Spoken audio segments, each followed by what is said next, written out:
Ashley, you've just come off the back of a successful first season at Manchester United. Can you give us a brief insight into what life's been like at Old Trafford, please? On a personal level, I've enjoyed every single minute of it. From the time I stepped in the building, you understand why players don't want to leave. It's a fantastic club, the biggest club in the world. Obviously, I was delighted for how my first season had gone. I'm delighted at how things went throughout the season. As a team that we are, obviously, it was a disappointing one. When it comes to the last day of the season, which is always hard to take. But looking back over the whole season, I think that I enjoyed my first season. It was, I think I done well. Man United finished on goal difference behind Man City. How hard has that been to take for the squad? Yeah, of course it was definitely one of them. It was a hard thing to take for everyone involved at the club. It was disappointing in the way that we lost the league.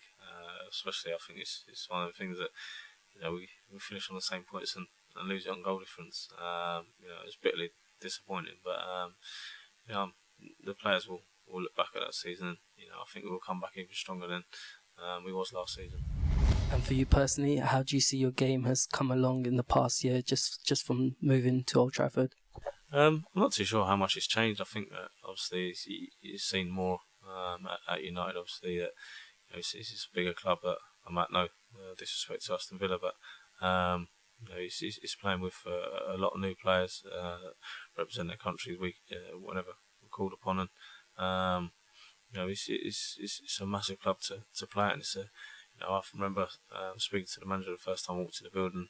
He said it was going to be a challenge, and for me, as soon as he said that, it was fantastic. I just wanted to go out there and play games, get back into pre-season training.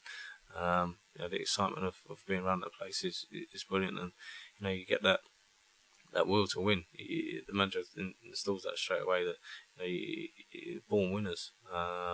You see that in training, that people come off the training pitch disappointed when they lose, and when you get that feeling of winning when you come off the pitch at Old Trafford, is fantastic. You've had the privilege of playing under two of the most iconic managers of the modern game. Can you give us a brief insight into perhaps how they're slightly different or similar? I think the similarities are obviously that they've got that desire and that hunger to win.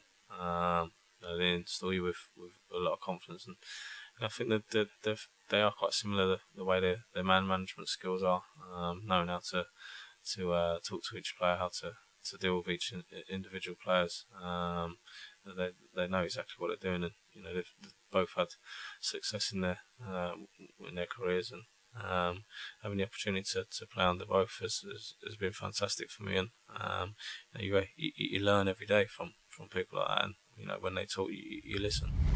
You spoke quite fondly of your previous club, Aston Villa.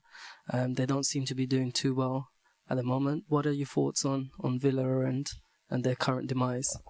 Obviously it was a disappointing season for them. And I think the last 3 seasons that I was there was finishing in the top half of the table.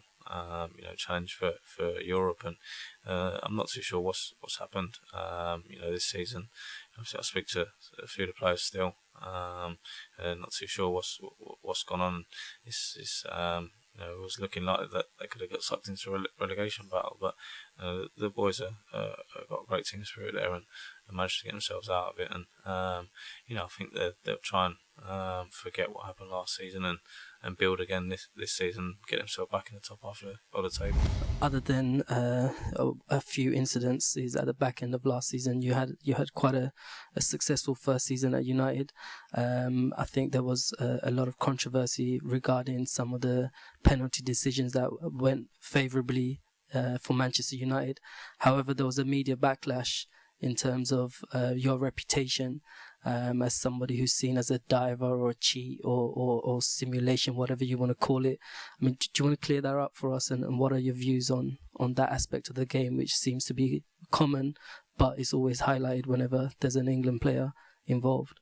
I think it's like we say, it's controversy, and a lot of players, a lot of press. I think it's more the press that were talking about it, and everybody's entitled to their opinion. It was a debate that went on for, I'm not too sure how long it went on for, and a lot of people were saying that I was a diver or I was a cheater and whatnot, and I think if that was the case, then the referees on the pitch wouldn't have been given the penalties, or I would have been the one that was getting booked for it and seen to be diving, which it wasn't the case. And when you're running at full pace in a game, and players stick their legs out and you go over it, it's going to be a foul. If the player doesn't stick out their foot, then then it would be cheating. But like I say, that the referees in both the games that were seen to be that I was diving, have given 2 penalties and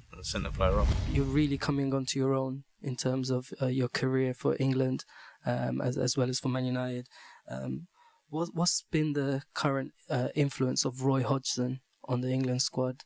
Because you've been in successive squads under different managers. I mean, can you tell us a brief insight into the current way in which Roy's doing things?